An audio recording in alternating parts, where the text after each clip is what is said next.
ने कर दी थी, किंतु जब उन्होंने स्त्री को बनाया तो उन्हीं परमेश्वर को पूरे 7 दिन और 7 रातें लग गईं, क्योंकि उन्हें स्त्री के व्यक्तित्व में मां बनने की अद्भुत क्षमता का निर्माण करना था, जो अपने तन को असहनीय पीड़ा देकर उसमें से एक नए जीव को जन्म देती है, जो अपने रक्त को दूध बनाकर अपनी संतान का पोषण करती है। वो एक मां ही होती है।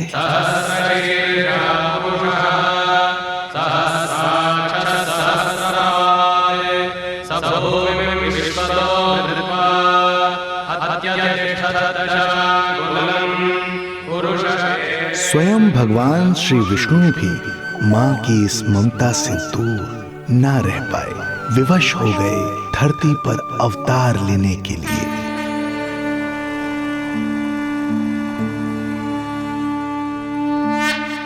शांताकारं भुजगशयनं पद्मनाभं सुरेशं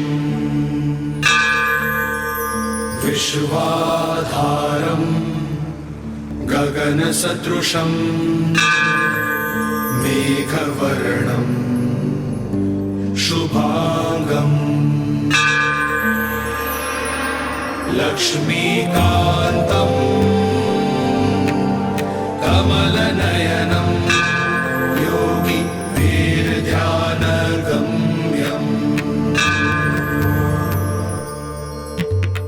वन्दे विष्णुं भवभयहरं सर्वलोकैकनाथं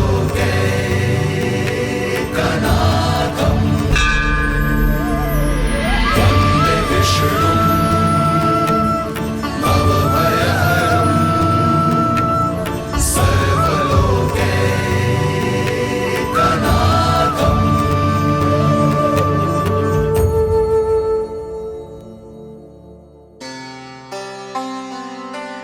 प्रणाम प्रभु। प्रणाम प्रणाम माता।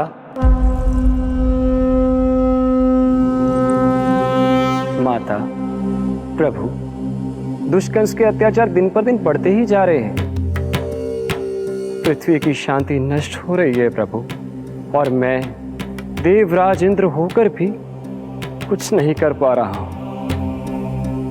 आपके प्रताप से मैं भूमि अनंत काल से समस्त विश्व का भार उठा रही हूँ, किंतु प्रभु अब दुष्टता इतनी बढ़ चुकी है कि मैं सहन नहीं कर पा रही हूँ।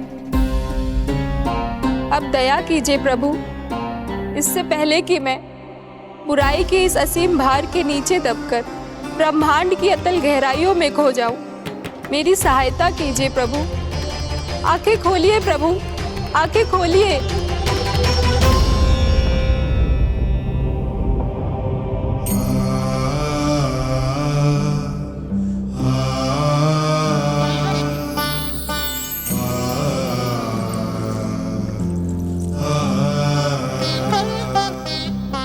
चिंता मत कीजिए, समय की पुकार को अनसुना नहीं करूंगा।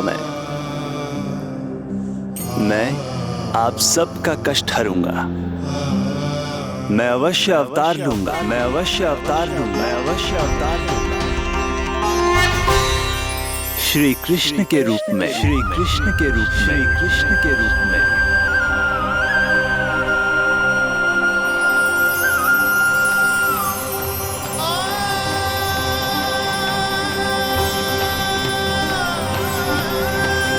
वसुदेवसुतं देवं कंसचाणूरमर्दनम्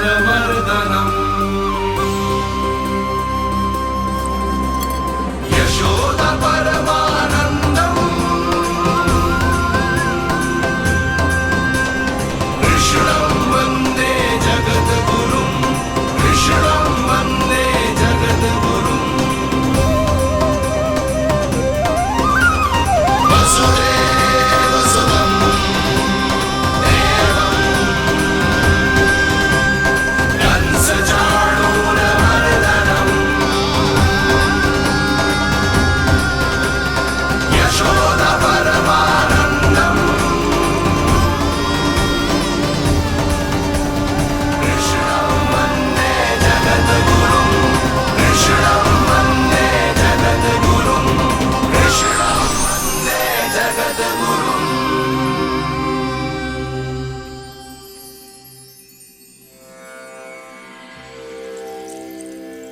कंस का वध करूंगा, ऐसी परिस्थितियां उत्पन्न करूंगा जिनके कारण इस काल का सबसे बड़ा युद्ध होगा। कुरुक्षेत्र के मैदान में मैं सभी अत्याचारियों को एक साथ समाप्त करूंगा और इस प्रकार मैं भूमि देवी का भार अवश्य हल्का करूंगा। मैं धन्य हुई प्रभु। हम धन्य हुए प्रभु। किंतु ये सब मेरे अगले अवतार के प्रमुख कारण नहीं है। तो फिर प्रभु? मेरे अगले अवतार का सर्वप्रथम और सर्वप्रमुख कारण है मां के अलौकिक प्रेम का अनुभव करना। मैं मां की ममता के सभी रूपों का आनंद लेना चाहता हूं। उसके हाथों से भोजन करना, उसके अंग से लिपट जाना, लोरियां सुनना, संसार के सभी संकटों से सुरक्षित उसकी गोद में सोना, उसे मां मां कहकर पुकारना, सांसारिक विषयों के बारे में उससे जानना,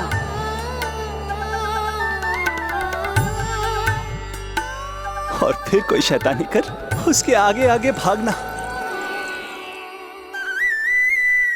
उससे डांट खाना और फिर उसे मनाने के लिए क्षमा मांगना।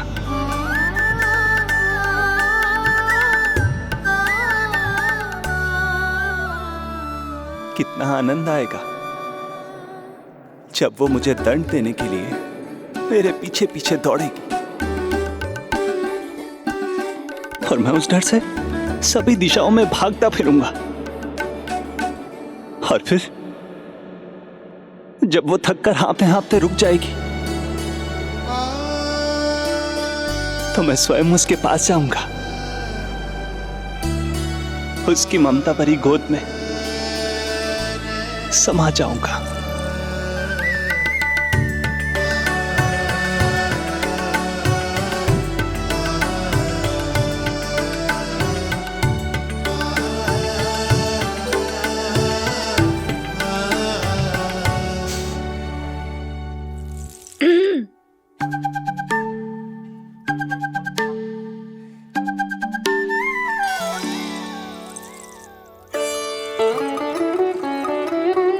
प्रभु, एक प्रश्न है।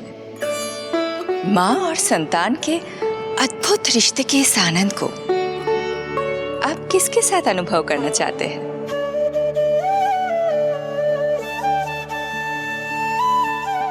प्रभु, कौन है वो सौभाग्यशाली महिला जिन्हें आपने अपनी माँ के रूप में चुना है? वो महिला है यशोदा। यशोदा।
यशोदा आ जाएगो।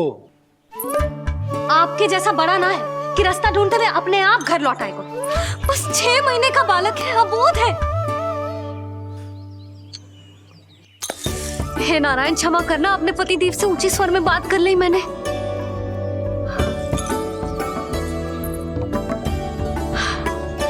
किसी को भी बुद्धि ना है पूरे गोकुल में के नंद जी का बालक खो गयो है, सुबह सुबह घर से भाग गयो है। किसी को ना पड़ी है कि उसे ढूंढे लेकर आए। यही सम्मान देते हैं वे गोकुल के राजा को। हे भगवान, ना जाने मेरा बच्चा कहाँ होगो, कैसा होगो। कितना समय हो गया है, अब तक तो भूख भी लगी आई होगी उसे। आप क्यों रुक गए? आप खाओ। हाँ हाँ, आप खाओ, आनंद से खाओ। आपको तो कुछ चिंता ही ना है। माँ ही तड़पती है अपनी संतान के लिए।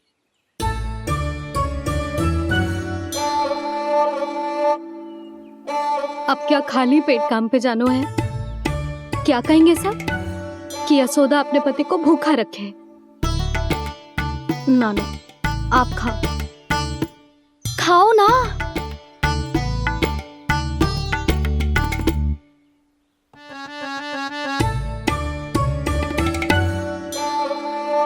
गुड़ के लड्डू कितने पसंद है उसे, कब से बना के रखे हैं। यशोदा, तुम स्वयं क्यों नहीं जाकर ढूंढती उसे? लड्डू भी खिला दियो और घर वापस भी ले आएंगे। जाओ, शीघ्र जाओ।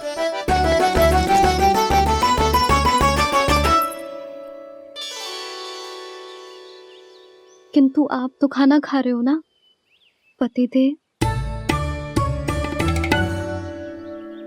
वही तो, मैं खाना खा रहा हूं, परंतु वो भूखा है। तुम जाओ। वो तो भूखा है।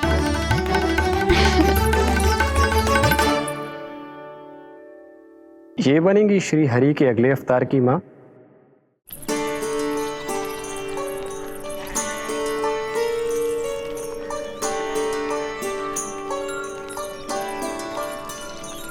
मेरे बच्चे को देखो है ना।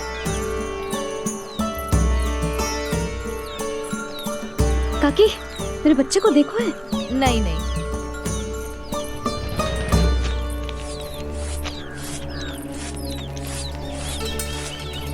सुमति, मेरे बच्चे को देखो है क्या कहीं? नहीं तो। ना देखो। जानकी, प्रभावती, मेरे बच्चे को देखो है कहीं?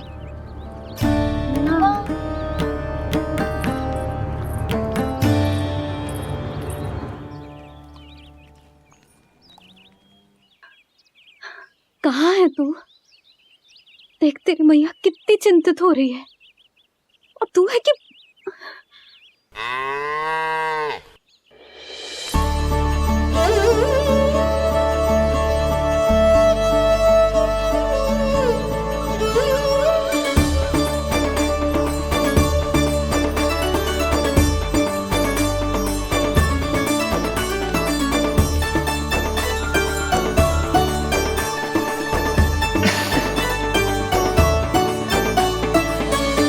हाँ, अभी तक मैया यशोदा का लाडला यही है, 6 माह का बछड़ा। इसी पर ये अपनी सारी ममता न्योछावर करती हैं। तू फिर भाग गो। प्रतिदिन का काम होगा है तेरा। मैंने कही थी ना, मेरे बिना, अपनी मैया के बिना कहीं ना जानो है। ये संसार कितना भयानक है, कुछ मालूम है तुझे? दुष्ट भरे पड़े चारों ओर। वाह, दुनिया की अनोखी मैया और उसका अनोखा बालक, जो कि बालक है ही ना, गाय का बछड़ा है।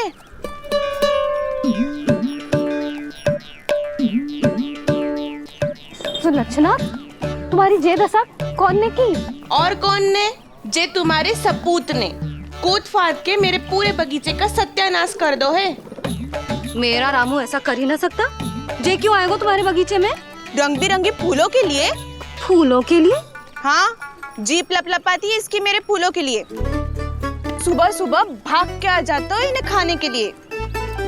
फूल खाने? सुलक्षणा, तुम्हें कछु वहम हुआ है। जे मेरा रामू है, जे फूल वूल क्यों खाएगो भला? अच्छा, तो फिर आप ही इसका मुंह खोलो और स्वयं देख लियो। हाँ तो ठीक है, असत्य के पैर ना होते जो अभी सिद्ध हो जाए वो। रामू, मुंह खोल के दिखा। मैया की कहीं मानते हैं ना, मुंह खोल। रामू, सुलक्षणा चाची को दिखा दे कि तूने उनके फूल ना खाए। चल मुंह खोल, मुंह खोल।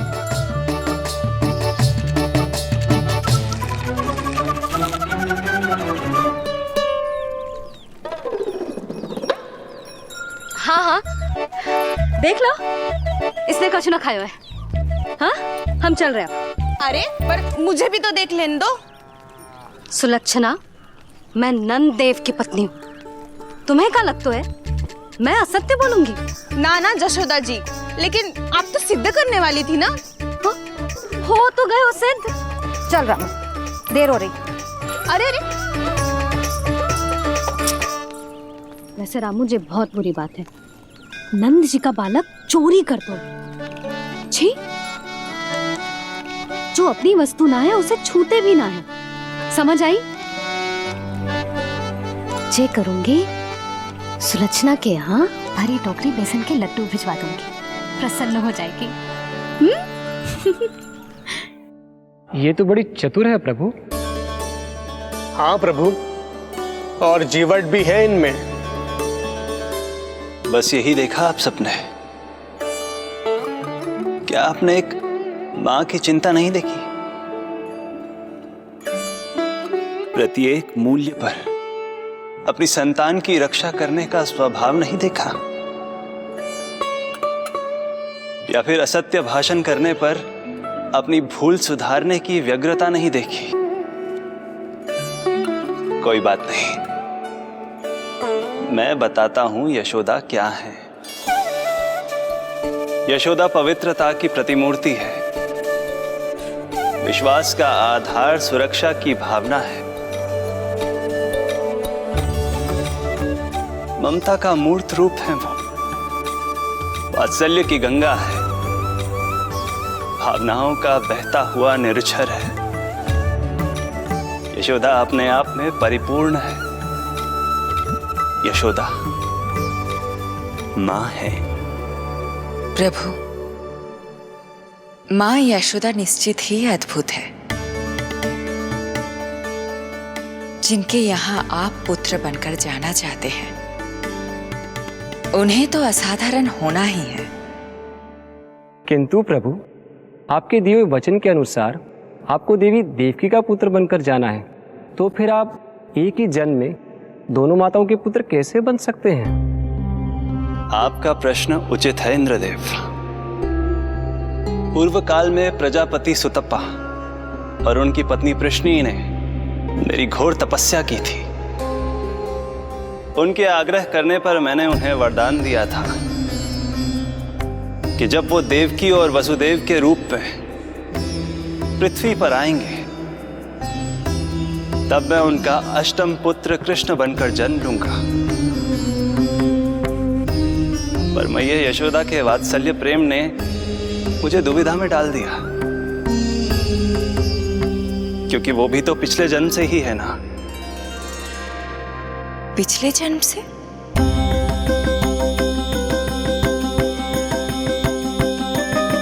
पिछले जन्म में मैया यशोदा 8 वसुओं में से एक श्री द्रोण की पत्नी धरा थी।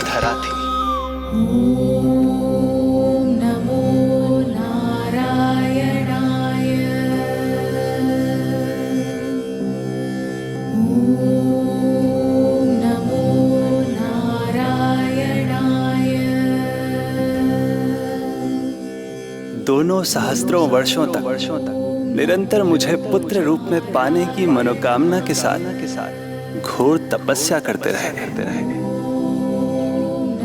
अपने तप में वो दोनों इतने लीन थे कि प्रकृति की कोई भी शक्ति उनका ध्यान भंग नहीं कर पाई। किंतु फिर एक दिन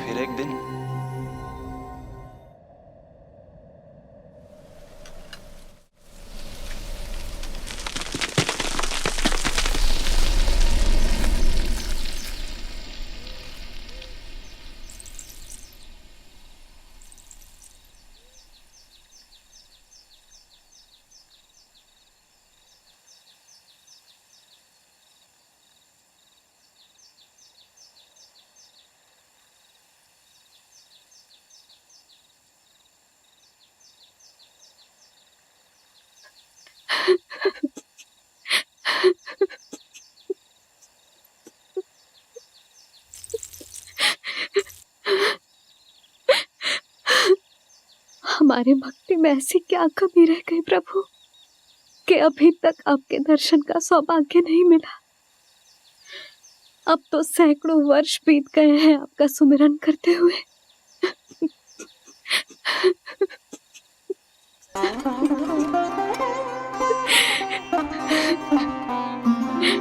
साचा सुमिरन सबसे हरि का, साचा है हरि नाम।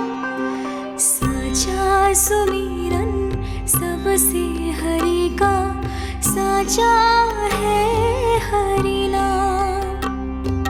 जिनकी कृपा से बन जाते हैं सबके बिगड़े काम, सबके बिगड़े काम। साचा सुमिरन सबसे हरि का, साचा है हरि नाम। आतुर है आंचल का उपवन, सुनने को पैजनिया छुन छुन। मधुर मधुर तुतलाती बोली, खेले संग संग आँख में चोली। मेरे मुख पे भी दे दो प्रभु ममता भरी मुस्कान। साचा सुमिरन सबसे हरि का, साचा है हरि नाम। भक्त बिना भगवान है जैसे, माता बिन संतान के वैसे। हरि बिन मेरा जीवन सूना, भगवान लाज मेरी रख लो ना। भगवान लाज मेरी रख लो ना।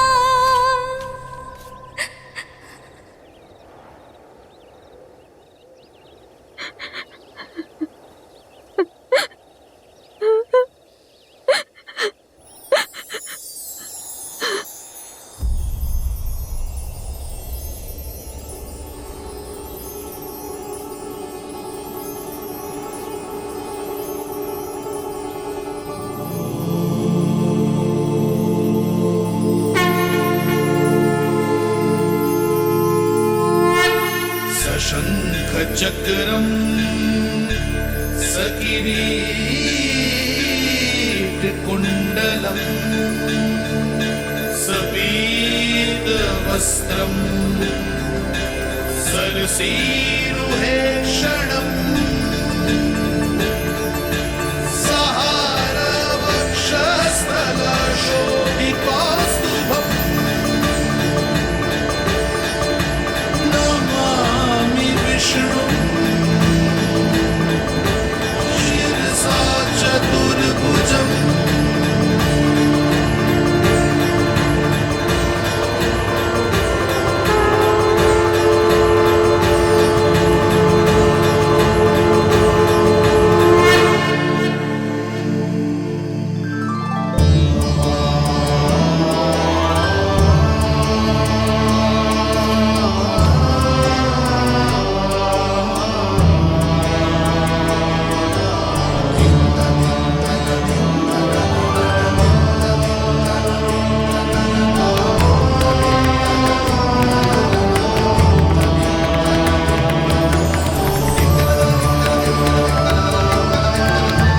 कहिए कहिए, क्या वरदान पाना चाहते हैं आप?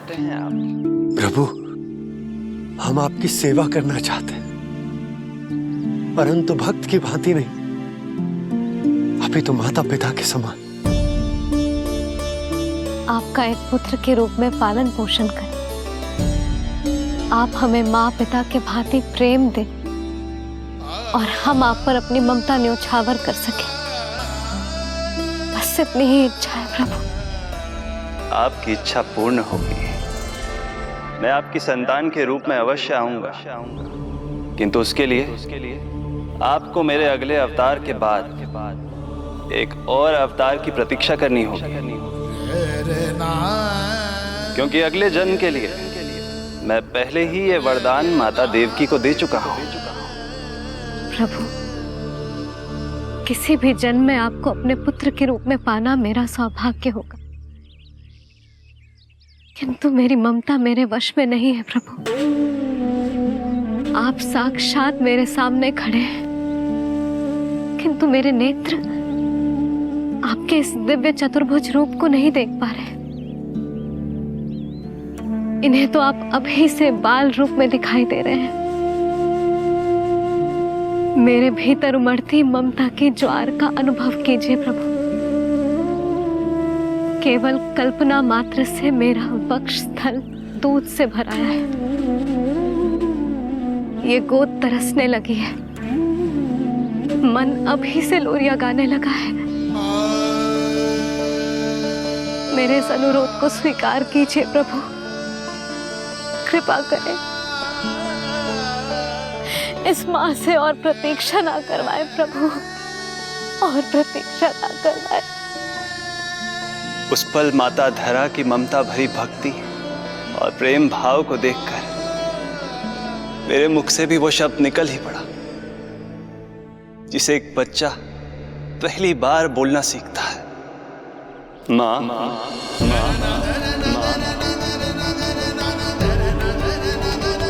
अब ये प्रतीक्षा केवल आपकी ही नहीं, मेरी भी होगी, मेरी भी होगी। मैं भी तरसूंगा आपका पुत्र बनने के लिए, इस समय मैं विवश हूँ, किंतु मैं आपको वचन देता हूँ, मैं आपकी संतान बनकर अवश्य आऊंगा, प्रभु,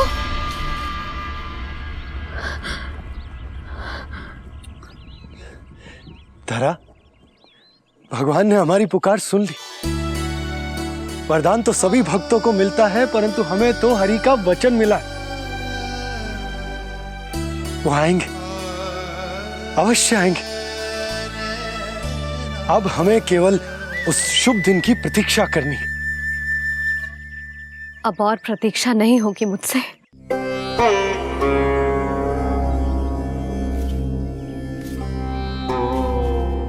हमने सहस्त्रों वर्षों तक तपस्या की, ये समझ लो कि वो तपस्या अभी शेष नहीं। श्री हरि को अपने सामने देखकर मेरी व्याकुलता का बांध टूट गया है। 2 जन्म बहुत बड़ा समय होता है स्वामी। अपने पुत्र के रूप में हरि को गोद में खिलाने के लिए अब मैं और 2 जन्मों तक प्रतीक्षा नहीं कर सकती।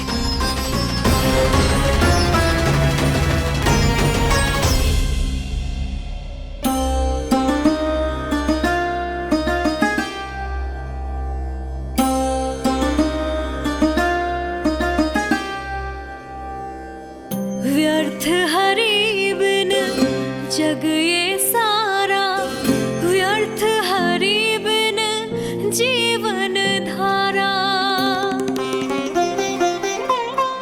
पूजन वंदन व्यर्थ हरि बिन, व्यर्थ धरार जीवन धारा।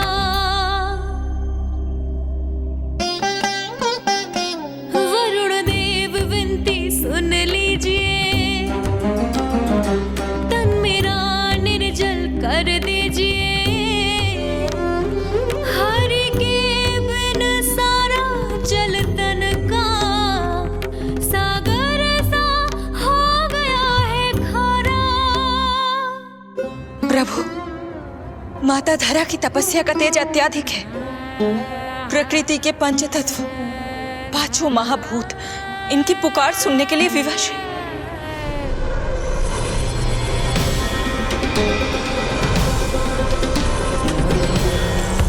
धरा, प्रिय, ये क्या कर रही हो? रुक जाओ। जठराग्नि सब दूर ये कर दो, अग्नि देव मेरे ताप को हर लो। माता जो वंचित ममता से, जग में नहीं उसको कुछ प्यारा। पूजन वंदन व्यर्थ हरि बिन व्यर्थ धरार जीवन धारा। प्रभु, यदि अग्निदेव अपना अग्नि तत्व वापस ले लेंगे तो इनकी पाचन शक्ति नष्ट हो जाएगी और जीवित रहने के लिए शारीरिक तापमान भी अति आवश्यक होता है। यदि वही विलुप्त हो गया तो धरा, तुम्हें मेरी सौगंध मत करो ये। हे भूमाता आकृति दाता, मिथ्या है ये माटी का ढांचा। माटी मुक्त करो इस तन से, जब ना मिला हरि का सहारा। प्रभु, भू तत्व ही तन को भार देता है, उसके बिना ये तो पूरी तरह से ढह जाएंगी। धरा, धरा, ये क्या हो गया? बस करो अब। प्रभु, कुछ कीजिए। मैं संसार का संचालक हूं देवी। नियमों का पालन करने के लिए मैं भी बाध्य हूं। जो वचन मैं पहले ही माता देवकी को दे चुका हूं, यदि मैं चाहूं तो भी उसे तोड़ नहीं सकता।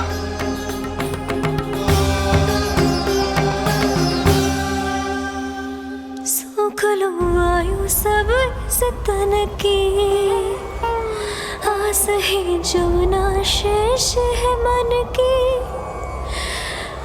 वायु देव कृपा करो अब ये, रोक दो इन श्वासों की धारा।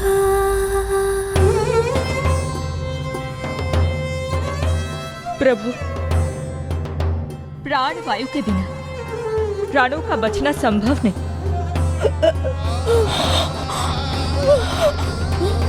धरा, धरा, धरा, धरा, बस करो अब। क्या तुम अपनी सुध-बुध खो चुकी हो? तुम्हारे प्राणों में मेरे भी प्राण बसते हैं प्रिय। रुक जाओ। हे आकाश देव, तुमको मेरा अंतिम प्रणाम। अंतरात्मा लीन करो मेरी,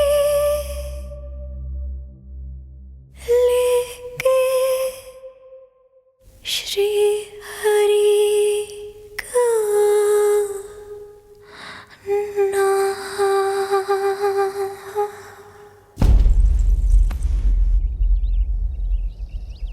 धरा, धरा, धरा, ये क्या कर लिया तुमने? धरा, कोई है, कोई है, सहायता कीजिए। धरा, जल। धरा, तुम चिंता मत करना, मैं यही हूं। मैं 2 क्षण में जल लेकर आता हूं।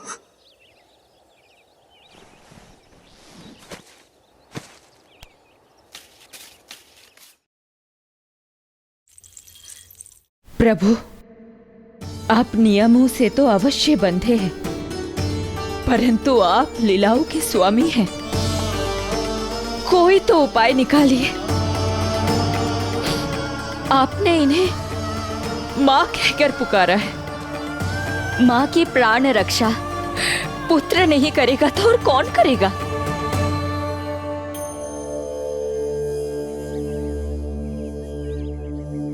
प्रेम ना जिसकी सीमा कोई, ना कोई आया की ममता के आगे विवश हुए भगवान,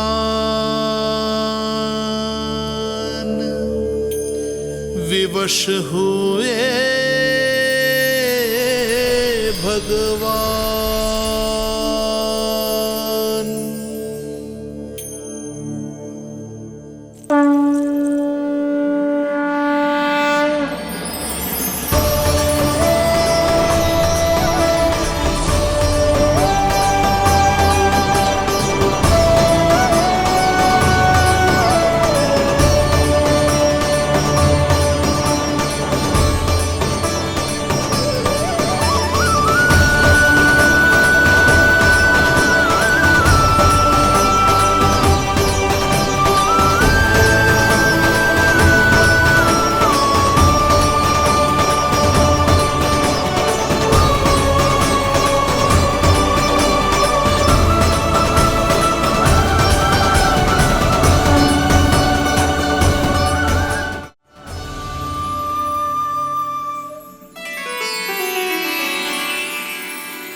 प्रभु नहीं, पुत्र कहो मां।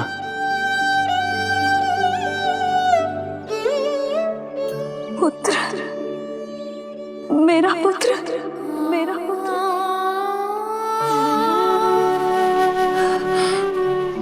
आज जैसे आपने मुझे अपनी गोद में लिटा रखा है, क्या कुछ ऐसा नहीं हो सकता कि शीघ्र ही मुझे आपको अपनी गोद में खिलाने का अवसर मिल जाए? आज तो मैं केवल मूर्छित हुई हूं, किंतु शीघ्र ही यदि मुझे आप पुत्र रूप में ना मिले तो मेरे प्राण चले जाएंगे। ऐसा ना कहो मां।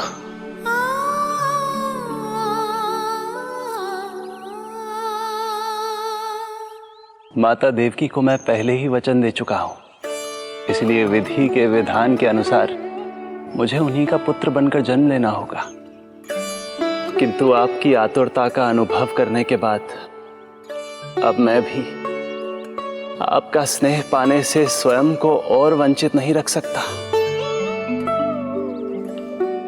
आपने वरदान मांगा था कि आप पुत्र की भांति मेरा पालन पोषण करना चाहती हैं, इसलिए यदि आप उचित समझे तो आप अगले जन्म में ही अपनी इच्छा पूर्ण कर सकती हैं।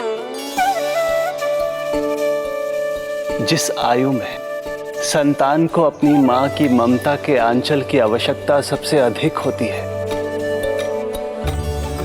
उस आयु में अर्थात अपने जन्म के प्रथम दिन से 10 वर्षों तक मैं आपके साथ रहूंगा। किंतु फिर मुझे अपनी जन्म देने वाली मां माता देवकी के पास लौटना होगा।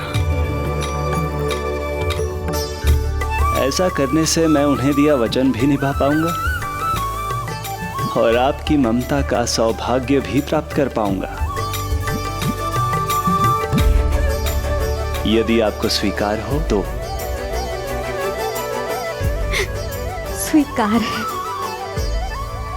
स्वीकार है प्रभु, सहर्ष स्वीकार है। एक माँ और पुत्र का नाता केवल उसके कोख से जन्म लेने से ही नहीं बनता, ये नाता तो ममता से बनता है, और मैं अपनी ममता आप पर न्यौछावर करने के लिए आतुर हूं। यशोमती मैया के नंद लाला, यशोमती मैया के नंद लाला, यशोमती मैया के नंद लाला, यशोमती मैया के नंद लाला। तो इस प्रकार परमपिता परमेश्वर श्री हरि विष्णु एक ही जन्म में दो दो माताओं का पुत्र बनने के लिए उत्साहित भी थे और भावुक भी। किंतु जगत माता श्री लक्ष्मी और अन्य सभी देवगण ये जानना चाहते थे कि श्री हरि ये अभूतपूर्व कार्य कैसे करेंगे। भगवान बोले, ये सब संभव होगा उसके कारण जो मेरे अगले जन्म की कथा का मुख्य पात्र है, कंस।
जब जीवन पर संकट हो तो अभिमान अर्थहीन होता है, जब प्राणों पर बनाए तो सम्मान स्वाभिमान सब निरर्थक होता है। इन व्यर्थ के मूल्यों को बीच में मत आने दो। और दया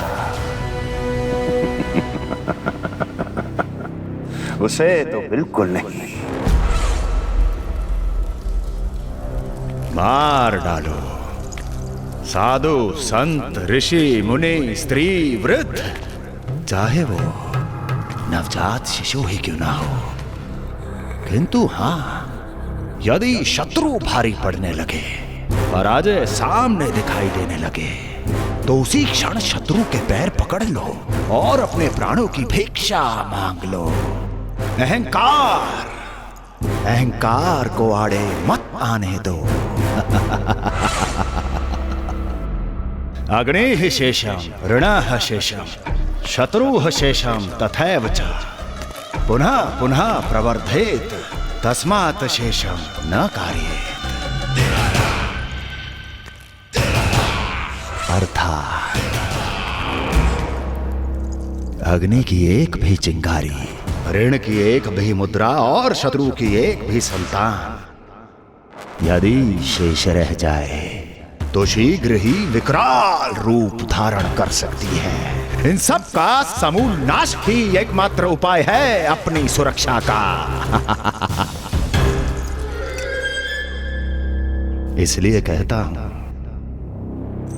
साम दाम दंड भेद कोई भी युक्ति क्यों ना लगानी पड़े, शत्रु के प्राणों का हरण ही परम उद्देश्य होना चाहिए। छोड़ो मत, फिर चाहे वो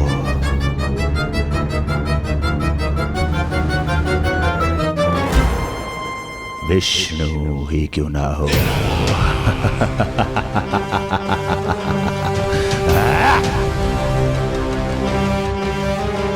यही थी कंस की दिनचर्या।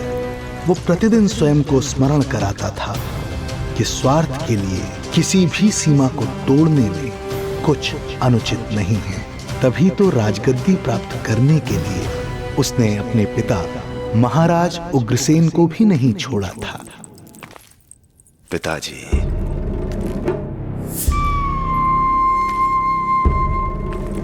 हो सके तो मुझे क्षमा कर दीजिएगा। कल्पना भी नहीं की थी कि मैं आपके साथ ऐसा व्यवहार करूंगा।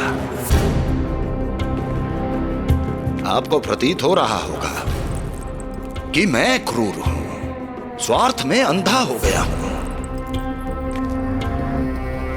किंतु मैं विवश हूं।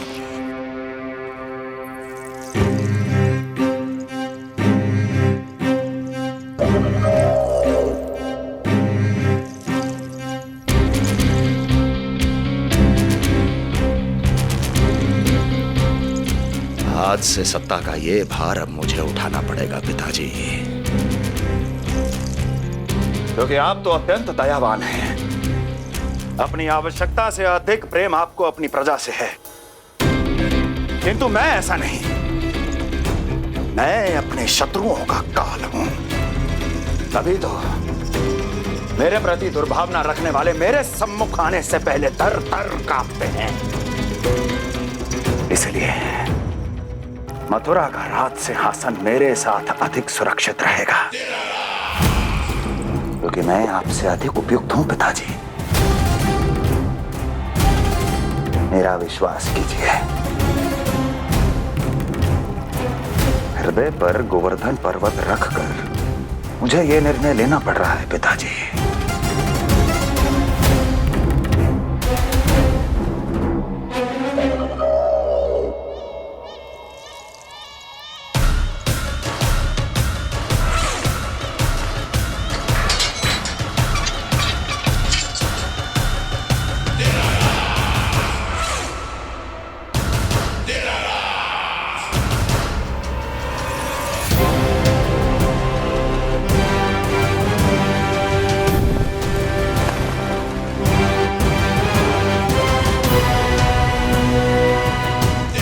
चाबी यमुना में फेंक देना। कोई कितना भी क्रूर, कठोर राक्षस ही क्यों ना हो, किसी न किसी के लिए उसके हृदय में भी प्रेम उपजता ही है। कंस भी इस नियम का अपवाद नहीं था। इस संसार में एक जीवात्मा ऐसी भी थी जिसे वो स्वयं से भी अधिक स्नेह करता था, और वो थी उसकी लाडली बहन देवकी।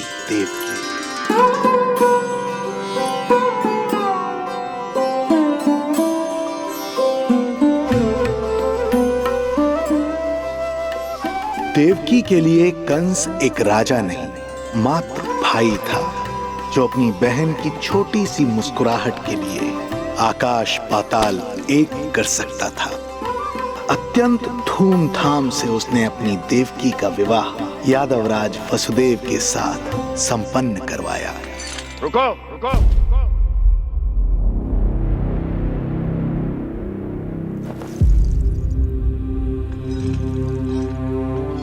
ये आप क्या कर रहे हैं? आप मथुरा नरेश हैं? नहीं कुंवर जी, आज मैं मात्र वो भाई हूं जो अपनी प्रिय बहन के साथ बस कुछ क्षण और व्यतीत करना चाहता है। कंस के हृदय में देवकी के लिए उमड़ता प्रेम का सागर तब अचानक सूख गया जब उसने ये आकाशवाणी सुनी। महापापी अत्याचारी कंस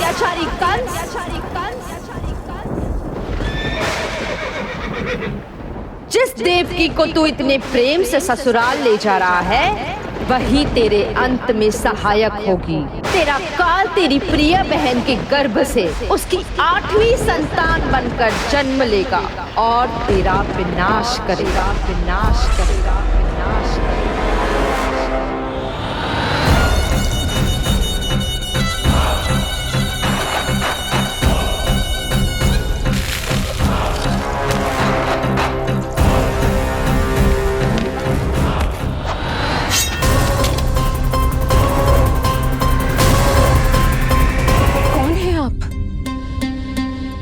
मुझे आपसे भय लग रहा है।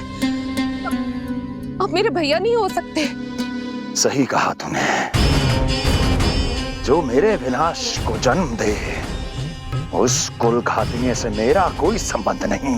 महाराज, रक्त के संबंध क्रोध की अग्नि में मत झुलसाइए।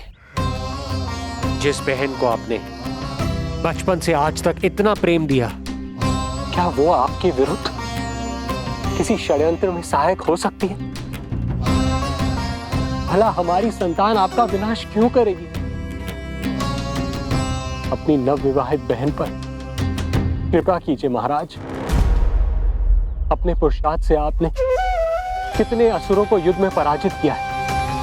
आज वो सब दरबारी बनकर आपकी सेवा करते हैं। ये महापराक्रमी कंस, यदि वो मायावी असुर आपको हानि नहीं पहुंचा पाए तो ये आपकी बहन आपका क्या बिगाड़ सकती है? दया कीजिए महाराज, दया कीजिए। आप बीच में मत पड़िए कुंवर जी। सुना नहीं क्या? इसकी 8वीं संतान मेरा वध करेगी। जब मां ही नहीं बचेगी तो 8वीं संतान के जन्म का तो प्रश्न ही नहीं उठता। यदि ऐसा है तो आप मुझे मार दीजिए। जब मैं ही जीवित नहीं रहूंगा तो देवकी की संतान होने की संभावना ही समाप्त हो जाएगी। अपने बहनोई की हत्या का पाप मैं नहीं कर सकता। और बहन की हत्या का पाप कर सकते हैं? जिसे जीवन भर प्रेम दिया है उसके प्राण लेने का अधिकार है मुझे। प्रिय भैया, यदि आपको इस विषय में इतना संदेह है तो आप हमारी 8वीं संतान के प्राण ले लीजिएगा। बल्कि 8वीं संतान ही क्यों, उसका जन्म होने तक हमारी सभी संतानों का वध आप स्वयं अपने हाथों से कर लीजिए। स्वामी, हे मथुराधिपति,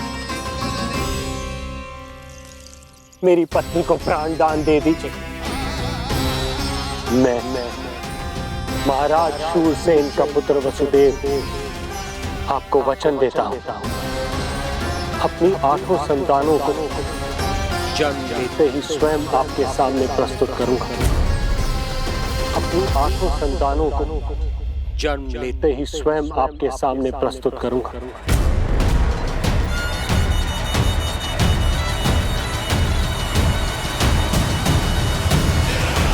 बधाई हो कुंवर जी, अपनी पत्नी के प्राण बचाने में आप सफल हुए। किंतु आपकी संतानें इतनी भाग्यशाली नहीं होंगी। वचन स्मरण रहे।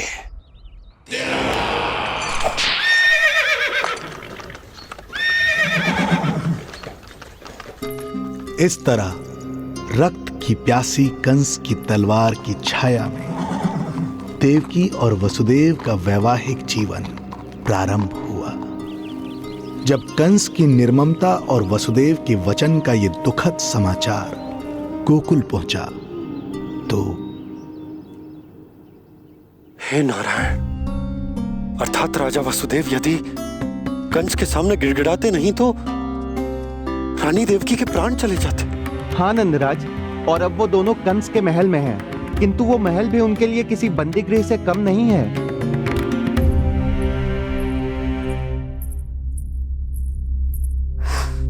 एक भाई अपनी बहन के साथ ऐसा करने की सोच भी कैसे सकता है? मेरा बस चले तो दुष्ट कंस को मटके में डाल के इसे घोट के रख दूं, जैसे मलाई घोट के माखन निकाला जाता है।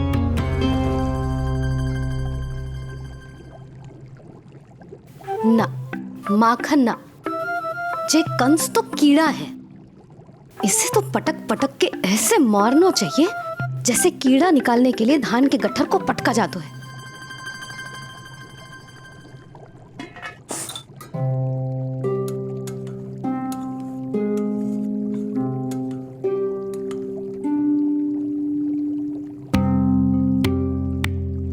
किंतु जब रोहिणी जिज्जी को पता चलेगा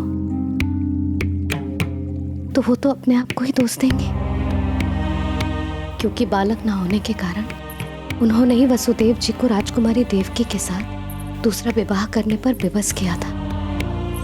हे ईश्वर, जिस सुख के लिए रोहिणी जिज्जी ने पत्नी जीवन का सबसे बड़ा त्याग किया था, जब उन्हें पता चलेगा कि वही सुख उस क्रूर कंस ने छीन के मटिया मेट कर दिया है, तो कितना कष्ट पहुंचेगा।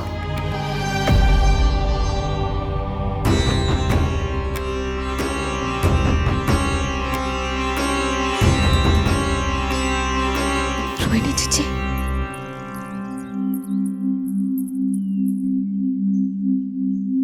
गोप नरेश, कृपया मुझे अपने भैया के पास ले चलिए। संकट के समय मुझे उनके साथ होना चाहिए। किंतु भाभी, पता चलो है वसुदेव भैया और देवकी भाभी कंस के महल में कड़े पहरे में रखे गए। पति पत्नी एक दूसरे का संबल होते हैं। कंस का पहरा कितना भी कष्टदायक क्यों ना हो, इस समय उन्हें और बहन देवकी को मेरी आवश्यकता है।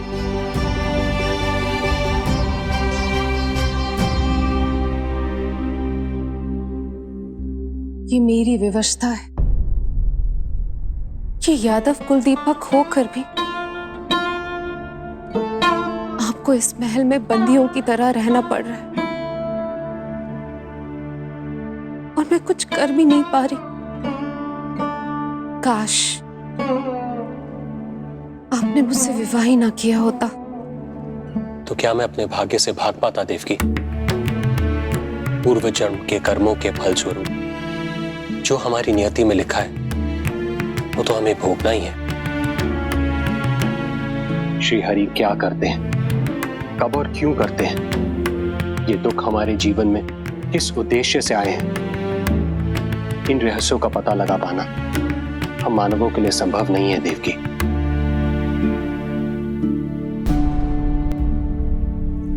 तो फिर चलिए यहां से भाग चलते हैं, कहीं ऐसे स्थान पर जहां भैया की छाया भी हम पर ना पड़ सके।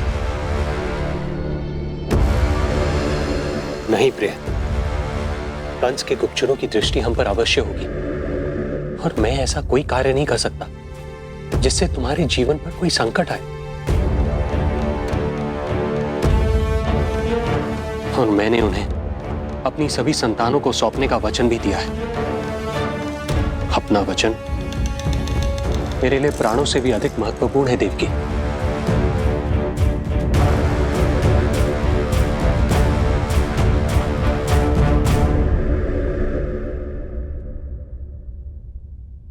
राजन, राजकुमारी, गोकुल से रानी रोहिणी और गोपराज नंद पधारे हैं।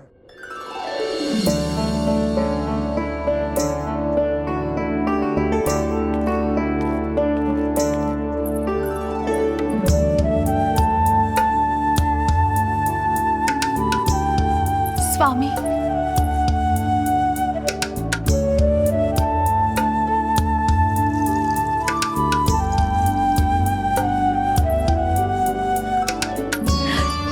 बहन, दीदी,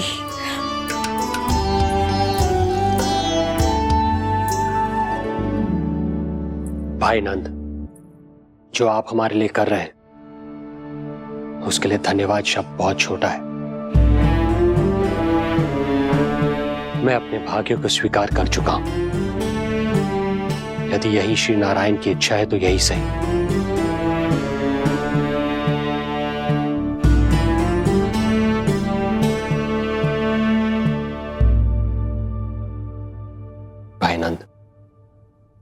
इस समय मथुरा का वातावरण अनुकूल नहीं है, आपको जाना चाहिए। यशोदा भाभी भी चिंतित हो रही होंगी, उनसे कहिएगा हम यहां सुरक्षित हैं अभी तक।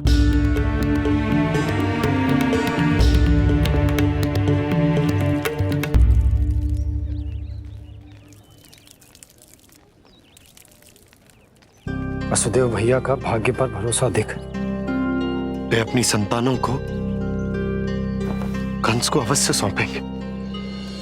हे ईश्वर, इतना कठोर वचन, जब इसे निभाने का कठिन समय आएगा तो कैसा अनुभव करेंगे वे? उनका हृदय तो चकनाचूर हो जाएगा।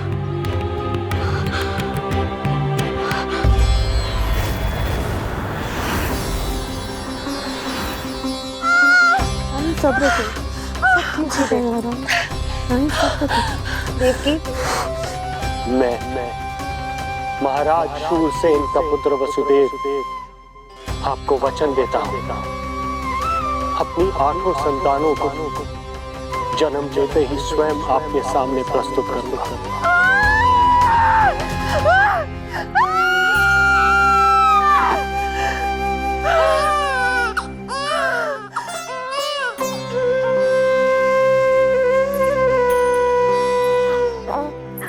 बधाई हो स्वामी, आपको पुत्र रत्न प्राप्त हुआ है।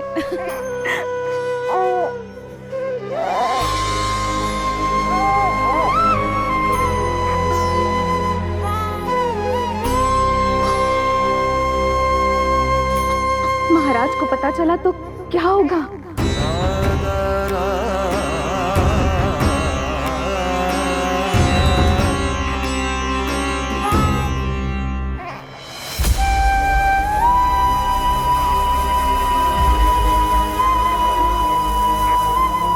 अपने पुत्र को इन हाथों में थामना। कितने वर्षों से इस पल की प्रतीक्षा कर रहा था मैं, और आज जब यह पल आया है, मेरी आंखों में दुख के आंसू हैं।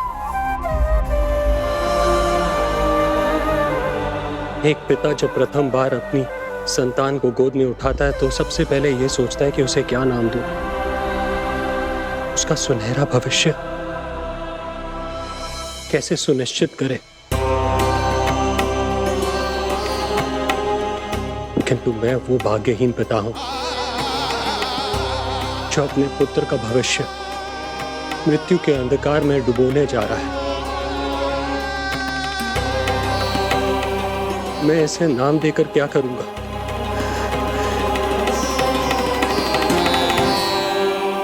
क्या आपके वचन का महत्व आपके पुत्र के प्राणों से अधिक है स्वामी?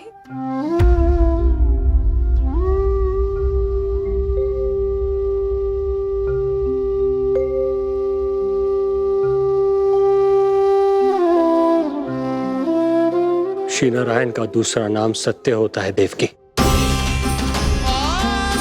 तुम ही कहो, मैं श्री नारायण से विमुख कैसे हो जाऊं? मुझे अपना वचन निभाना ही होगा। हृदय के टुकड़े टुकड़े क्यों ना हो जाए, मुझे इसे कंस तक ले जाना ही होगा।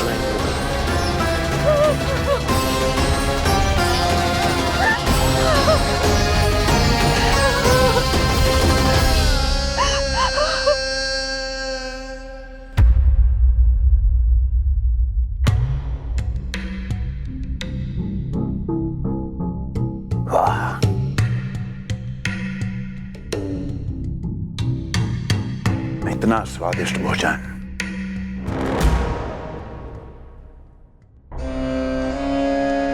किसी विशेष इच्छा की पूर्ति के लिए मुझे सम्मोहित तो नहीं करना चाहती? मुझे पति के रूप में प्राप्त कर तो चुकी हो, अब प्राप्त करने को क्या क्या बचा है प्राप्ति?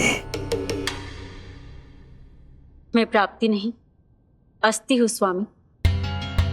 प्राप्ति तो छुई मुई बनकर वहां खड़ी है। आप सदैव अपने विषय में ही सोचते हैं। कभी मेरे और भी निहारा कीजिए, तभी तो मेरा नाम सही से स्मरण होगा आपको। मैं अपने विषय में ही सोचता हूं, तभी तो दसों दिशाओं में मेरे नाम का डंका बजता है, मेरे साम्राज्य का विस्तार होता है, तभी तो मेरा अस्तित्व है। अस्थि स्मरण रहे, तुम हो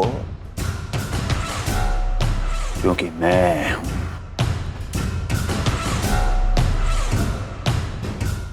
वन में यदि सिंह न हो तो उसके आश्रिति पर गीदड़ भी आक्रमण कर देते हैं।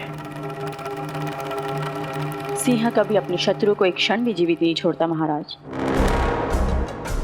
आपने तो छोड़ दिया देवकी को। सिंह नहीं, आप वो गाय हैं जो अपनी कसाई से अथाह प्रेम करती है।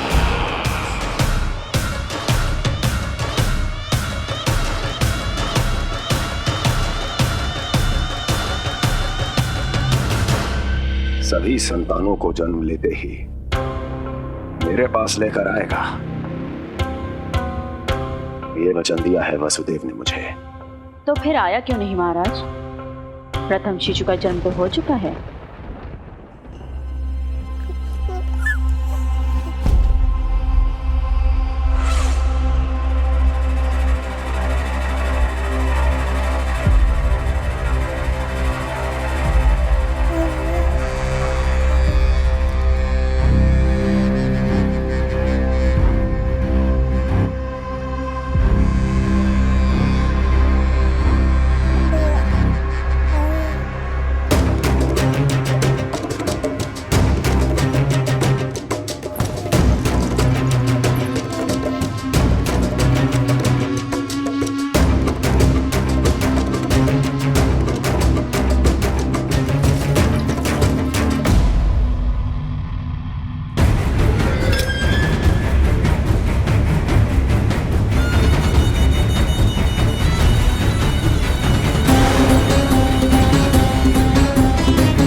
कुल के यादव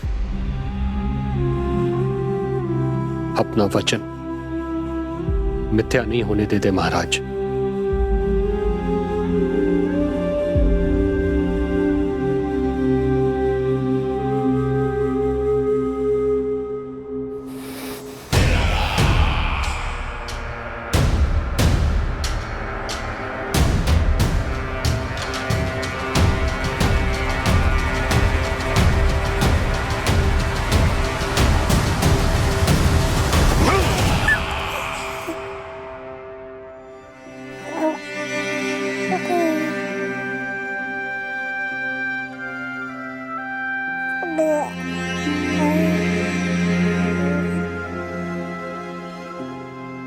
ये देवकी का पुत्र है, मेरी बहन जो मुझे प्रिय हुआ करती थी, उसका प्रथम पुत्र है ये, मेरा प्रथम भांजा।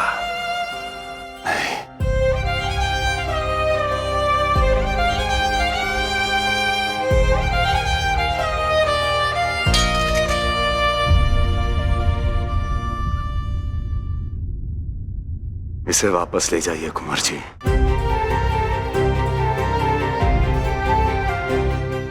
देवकी की प्रथम संतान से मुझे कोई संकट नहीं।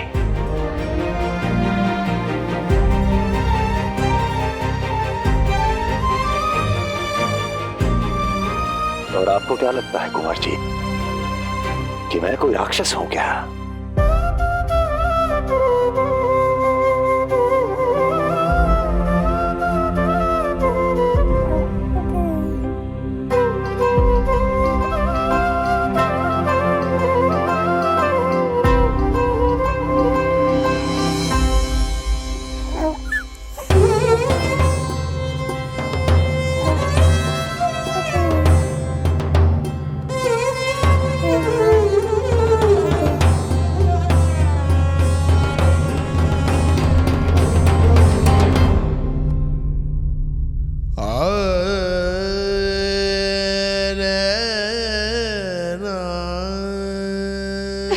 अपने गोद पे भी नहीं उठा पाई थी दीदी। उसका वो सुकुमार मुख मेरी स्मृति से जा ही नहीं रहा।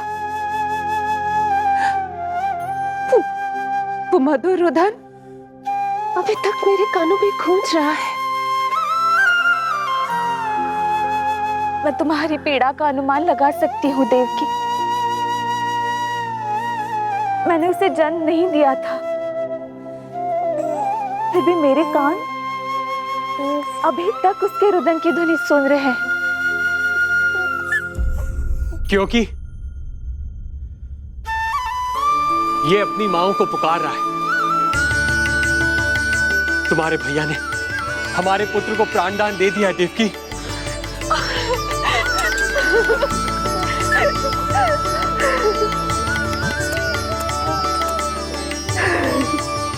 स्वामी, अब अपने पुत्र का नामकरण कीजिए। इसे ऐसा नाम दीजिए कि इसका भविष्य यश और कीर्ति से परिपूर्ण हो। कीर्तिमान कीर्तिमान होगा इसका नाम।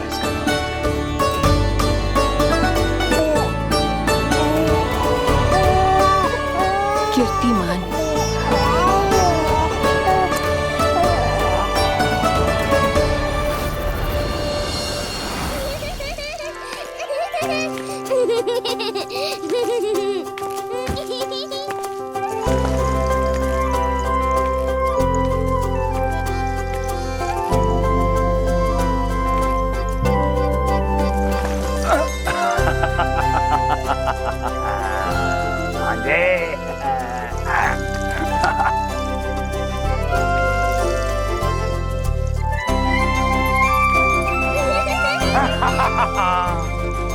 भांजे भांजे, मामा से बचना असंभव है।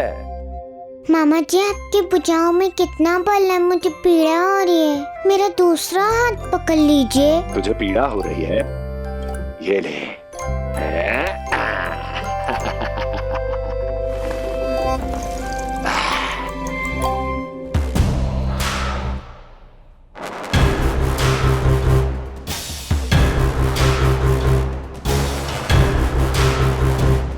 नारायण नारायण। मामा जी मूर्ख बन गए, मामा जी मूर्ख बन गए, मामा जी मूर्ख बन गए। इतना दुस्साहस! जा खेल। अब मामा जो है देवर्षि के साथ मंत्रणा करेंगे। जा खेल। क्योंकि अत्यंत महत्वपूर्ण ना हो तो देवर्षि हमारे द्वार पर आने का कष्ट नहीं उठाएंगे। कहिए देवर्षि, कैसे आना हुआ? मैं तो बस आपको ये अद्भुत कमल पुष्प भेंट करने आया था महाराज। इसे देखते ही मुझे आपका स्मरण हुआ था।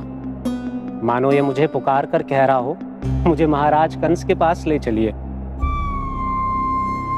इसमें तो कुछ भी विशेष नहीं है देवर्षि। इसमें 8 पंखुड़ियां हैं महाराज, और 8वीं पंखुड़ी सबसे विशेष है। यदि विश्वास न हो तो आप स्वयं गिनकर देख लीजिए। आप मेरा उपहास कर रहे हैं देवर्षि। आप गिनिए तो सही महाराज। 1 2 3 4 5 6 7 8। क्या आप निश्चित रूप से कह सकते हैं कि यही 8वीं पंखुड़ी है? विचार कीजिए महाराज। क्या आप बिना किसी शंका के कह सकते हैं कि कौन सी पंखुड़ी पहली है और कौन सी 8वीं? क्या आप पूर्ण विश्वास के साथ कह सकते हैं कि कौन प्रथम है और कौन अंतिम? फिर चाहे वो पंखुड़ी हो या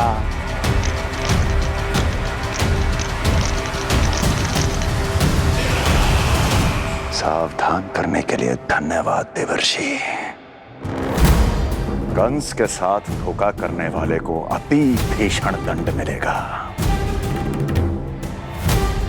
भविष्य में ऐसी कल्पना मात्र से ही मेरे शत्रु भय से कांप उठेंगे। मथुरा नरेश, मैं तो मात्र पंखुड़ियों की बात कर रहा था। यदि आपने कुछ और समझ लिया है तो उसका उत्तरदायित्व मेरा नहीं है। नारायण नारायण।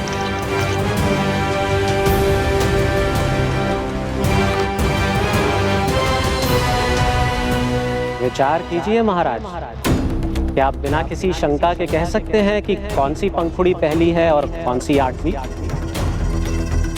क्या आप पूर्ण विश्वास के साथ कह सकते हैं कि कौन प्रथम है और कौन अंतिम?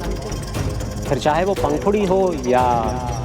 मामा जी मूर्ख बन गए, मामा जी मूर्ख बन गए, मामा जी मूर्ख बन गए, मामा जी मूर्ख बन गए।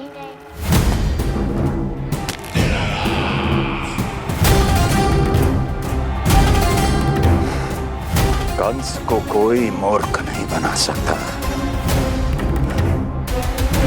कीर्तिमान।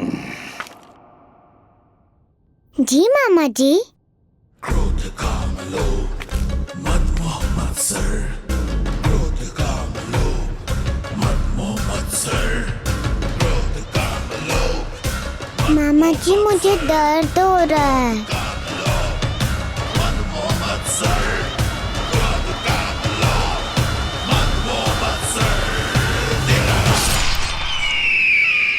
स्वामी, ये कीर्तिमान के लिए कैसा लग रहा है? ये लीजिए स्वामी।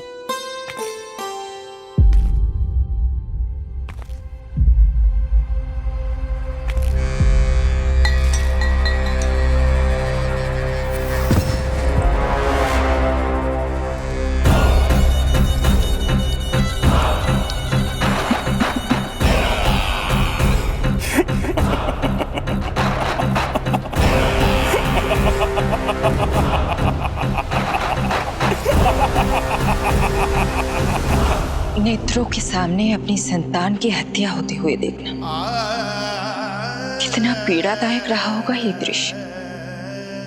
किंतु प्रभु, यदि देवर्षि नारद कंस के हृदय में संदेह का बीज न बोते तो कंस ऐसा कभी नहीं करता। तो फिर उसे उकसाए क्यों देवर्षि ने? आप भूल गए देवराज, समस्त संसार में जो भी होता है मेरी इच्छा अनुसार ही होता है। यही प्रश्न नारद ने भी मुझसे पूछा था।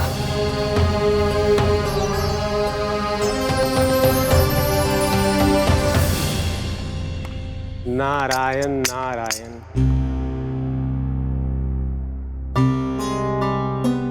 छोटे से बालक की इतनी निर्मम हत्या और माध्यम बना मैं। प्रभु, ये कैसी लीला है आपकी? अभी तो देवकी की 5 और संतानों की हत्या होना शेष है नारद। अब से कंस शिशुओं के जन्म लेते ही उनकी हत्या कर देगा। यदि जन्म के तुरंत बाद ही मृत्यु होनी है तो जन्म का लाभ ही क्या है प्रभु? यही विधि का विधान है नारद। कीर्तिमान और शेष 5 बच्चे श्रापग्रस्त हैं। जन्म के कर्मों के अनुसार अल्पायु होना उनकी नियति है।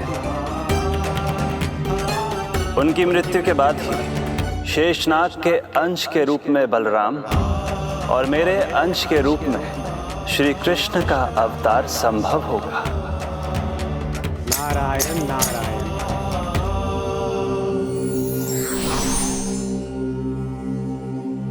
देवकी के पुत्र एक के बाद एक जन्म लेते रहे और उनकी हत्या कर कंस अपने पापों की संख्या में वृद्धि करता रहा। नहीं! मत मारो! मेरा पुत्र! मेरा पुत्र!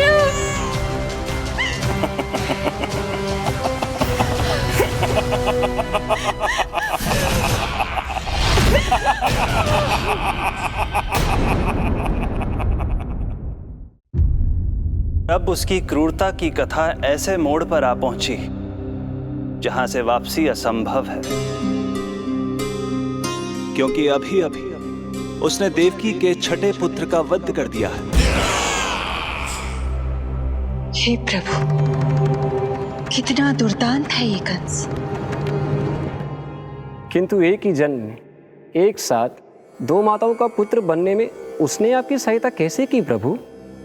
उसके भय ने उससे ये कार्य सहज ही करवा दिया देवराज। जन्म लेते ही माता देवकी के सभी पुत्रों की हत्या कर उसने मुझे विवश कर दिया है। अब जीवित रहने के लिए मेरे अवतार को माता देवकी की कोख से जन्म लेने के तुरंत बाद मैया यशोदा के पास गोकुल जाना ही होगा। और इस प्रकार कंस के कारण एक ही जन्म में दो माताओं का पुत्र बनने का आपका वचन सत्य सिद्ध होगा। आपकी लीला अपरंपार है प्रभु। आप सब अब निश्चिंत होकर जाइए। मेरे अवतार के जन्म होने की घड़ी अब निकट ही है। हम धन्य हुए प्रभु। हम धन्य हुए प्रभु।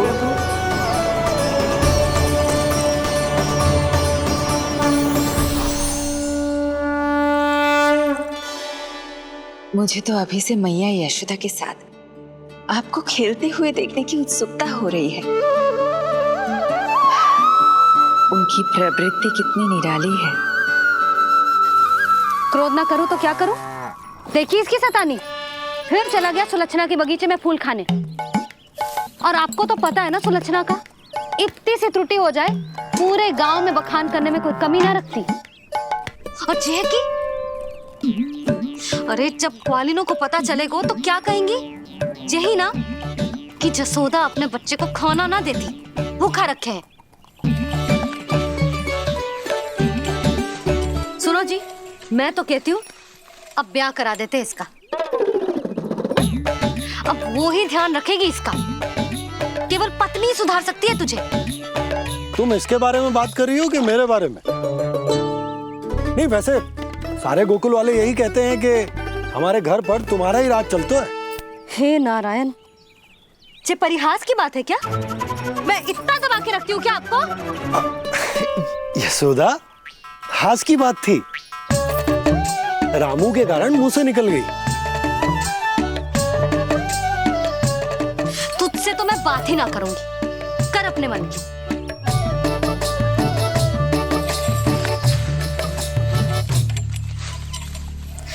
पता है तुझे कितना क्रोध आता है जब तू ऐसे बिना बताए घर से चला जाता है। प्रेम है जे मेरा, चिंता है मेरी। तुझे कुछ हो जाए तो अपना लल्ला माना है तुझे।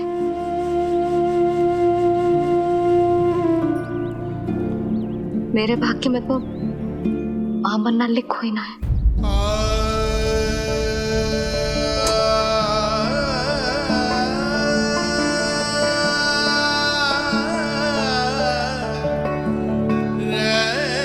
यशोदा,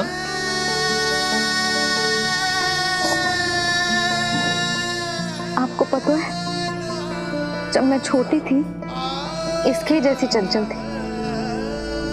गांव वाले कहते थे एक बार बड़ी हो जाएगी अपने आप ठहराव आ जाएगा। ना आयो। फिर बड़े बूढ़े कहने लगे चिंता की कछु बात ना है, एक बार शादी हो जाएगी सब ठीक हो जाएगा। ना हुआ। फिर सबन ने कही एक बार बालक हो जाने दो, गोद भर जाएगी अपने आप परिपक्व हो जाएगी। पर गोद तो भरी ना मेरी। बालक तो हुआ ही ना। उस पर जब जे भी भाग जाता है तो मुझे रह रह के यही स्मरण होता है कि कमी मुझ में ही है। मैं ही किसी बात का ध्यान न रख पाती। संभव है यही कारण से नारायण ने बालक ना दियो मुझे। यदि देते तो बहुत बुरी मैया बनती मैं। यशोदा, क्या होगा तुम्हें? कहाँ की बात कहाँ लेकर जा रही हो तुम?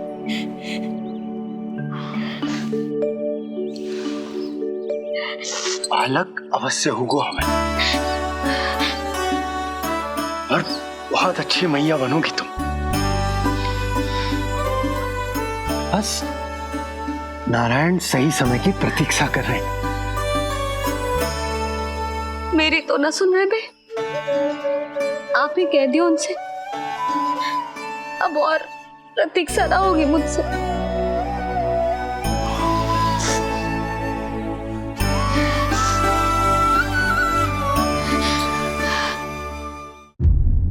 प्रतीक्षा तो अब मुझसे भी नहीं हो रही मैया।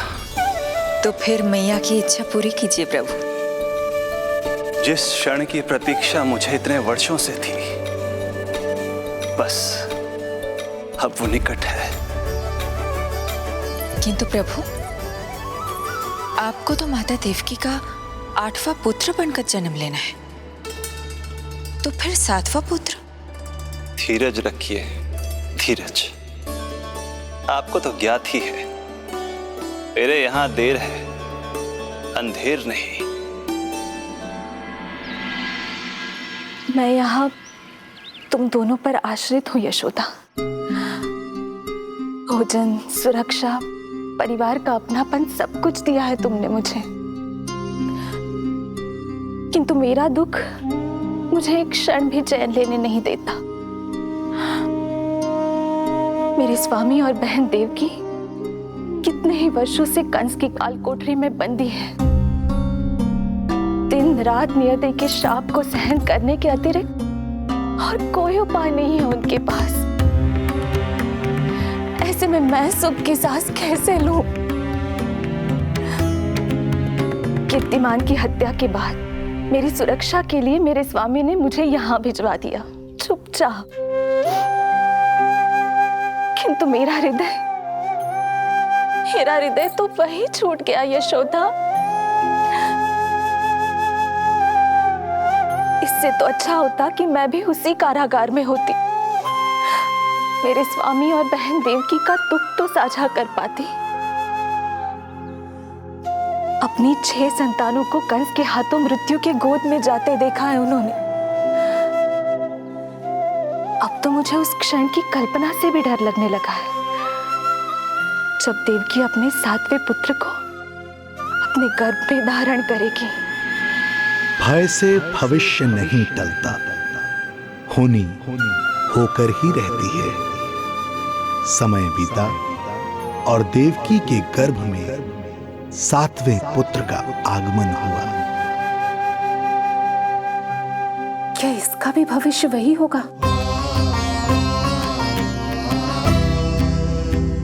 जिसके भाइयों का हुआ था? इस बंदी गृह की दीवारें, प्रत्येक ईंट, प्रत्येक पत्थर, यहां तक कि यहां की वायु भी उस कंस की बंदी है। अब तक तो उसे सूचना भी मिल चुकी होगी। वो निर्दयी, क्रूर प्रतीक्षा कर रहा होगा कि कब तुम्हें प्रसव हो और कब उसकी तलवार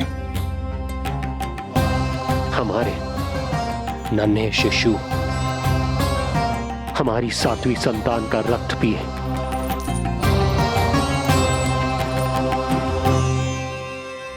दुर्जन, तुम देवकी की कालकोठरी के बाहर स्वयं उपस्थित रहोगे, प्रत्येक पल 8वां प्रहर। जैसे ही शिशु पहली श्वास ले, तुम मुझे सूचित करोगे। अवश्य महाराज, आज्ञा दें।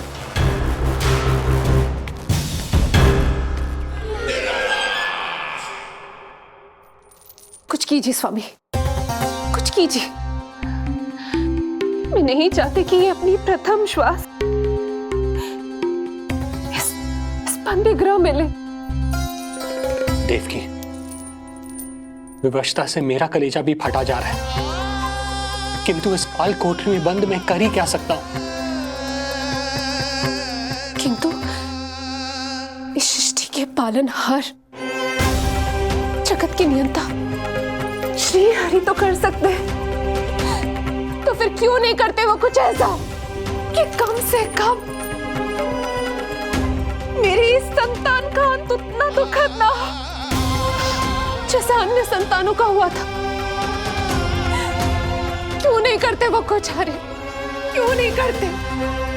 बताइए ना स्वामी, क्यों नहीं करते वो, क्यों नहीं करते? जो देवी भविष्य में मेरी मां बनने वाली है, उनकी करुणा भरी पुकार को मैं व्यर्थ कैसे जाने दे सकता हूं? कंस के राक्षस तत्व के अंत के लिए ऐसी माया की आवश्यकता है जो मेरी लीलाओं को क्रियान्वित भी कर दे और उसे भनक भी ना पड़े। ऐसी क्षमता और माया किसके पास है प्रभु?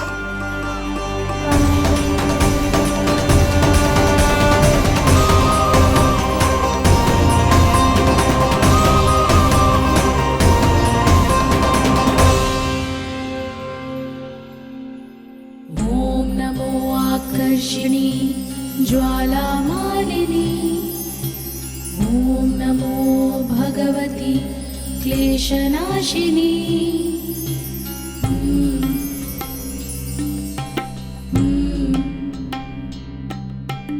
ओम नमो योगमाये सर्वमोहिनी, ओम नमो योगमाये सर्व।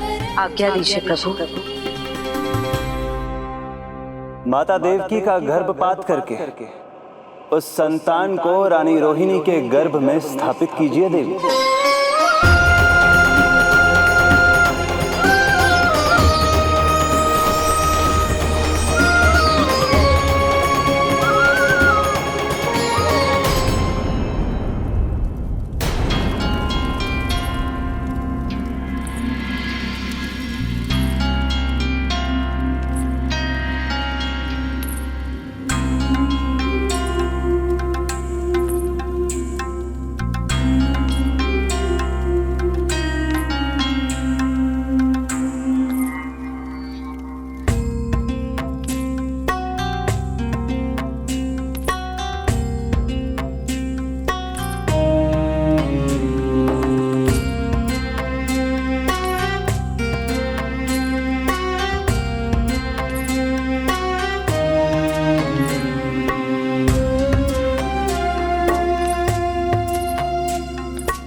योग माया ने अपना कार्य पूर्ण किया। सुबह सूर्य की रश्मियां देवी रोहिणी को ऐसा संदेश सुनाएंगी जिसे सुनकर वो प्रसन्नता से झूम उठेंगी।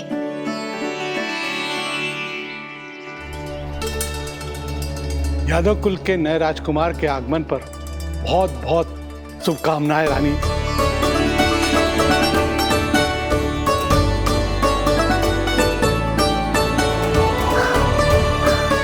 यशोदा, मैं माँ बनने वाली हूँ। यशोदा, सुना तुमने? चिच्ची, मैं माँ बनने वाली हूँ। मैं माँ बनने वाली हूँ यशोदा। मैं अरे संभाल के जीजी चित्कार कर रही हो। बधाई हो जीजी, बधाई हो, बहुत बहुत बधाई हो।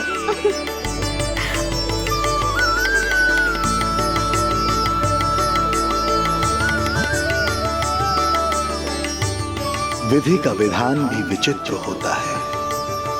रोहिणी, जिनका ये पुत्र नहीं है, वो प्रसन्न है, किंतु देवकी, जिनका ये पुत्र है, वो व्याकुल है।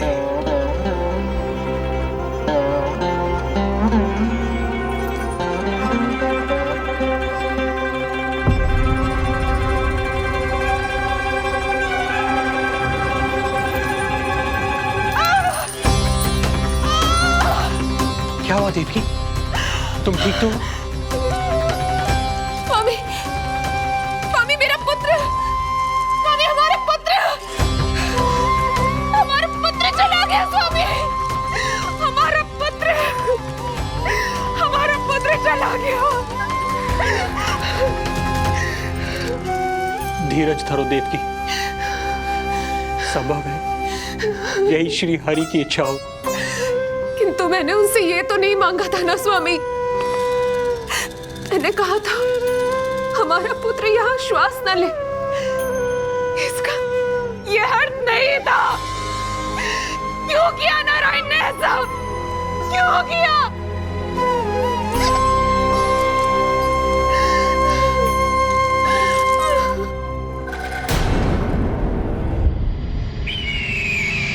तो ये सत्य है महाराज, राजकुमारी देवकी का गर्भपात हो गया है।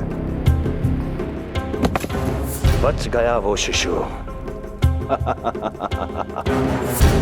किंतु यदि मेरे हाथों उसकी मृत्यु होती तो अधिक कष्ट होता उसे। सुख में समय पंख लगाकर उड़ता है।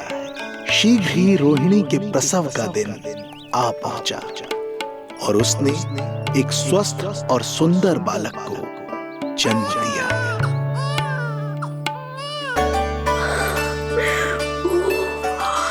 लो जिज्जी, संभालो अपने लल्ला को, जी भर के निहार लो इसे।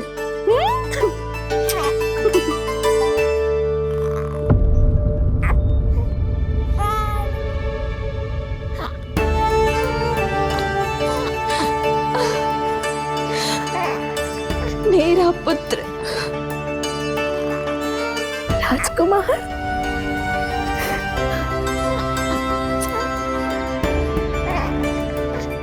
अच्छा जीजी, मैं तनिक इनको भी सूचना देकर आती हूँ।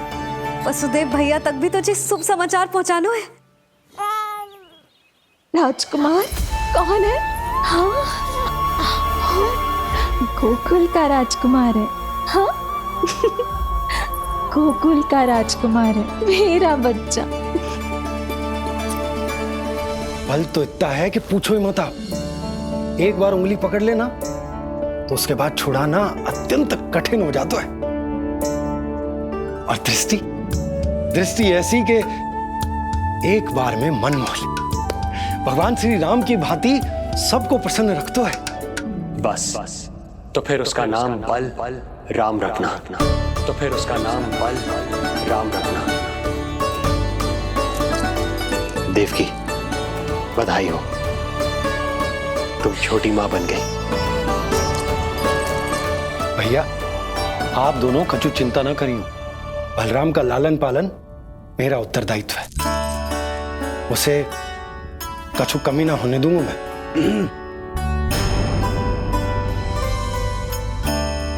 मुझे चलना चाहिए। कितने वर्षों बाद तुम्हारे कारण शुभ समाचार मिला है हमें। श्री नारायण हमेशा तुम पर कृपा बनाए रखें।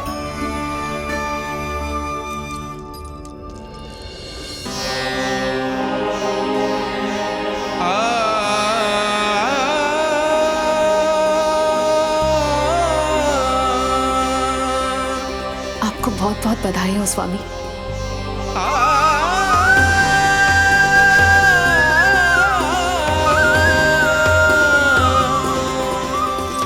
देवकी, क्या हुआ?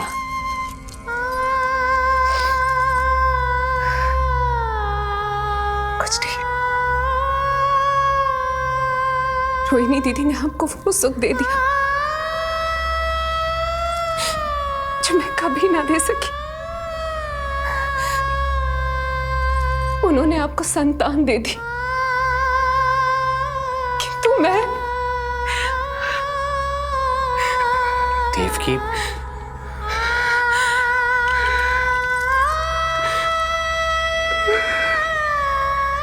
इस समय जो व्यथा माता देवकी की है वही पीड़ा माता यशोदा की भी है।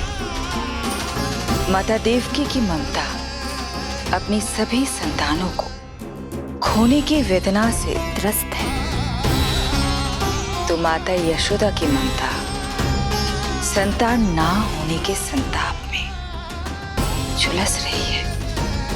सत्य कहा देवी, मुझे आभास हो रहा है मैया यशोदा का हृदय मुझे अपनी गोद में खिलाने के लिए कितना व्याकुल है। सच्ची श्रीहरि, सच्ची मैं प्रसन्न हूं मैं कि आपके आशीर्वाद से रोहिणी जी को इतना प्यारा लल्ला हुआ है। पर मुझसे क्या त्रुटि हुई नारायण? मुझे क्यों न दियो आपने लल्ला?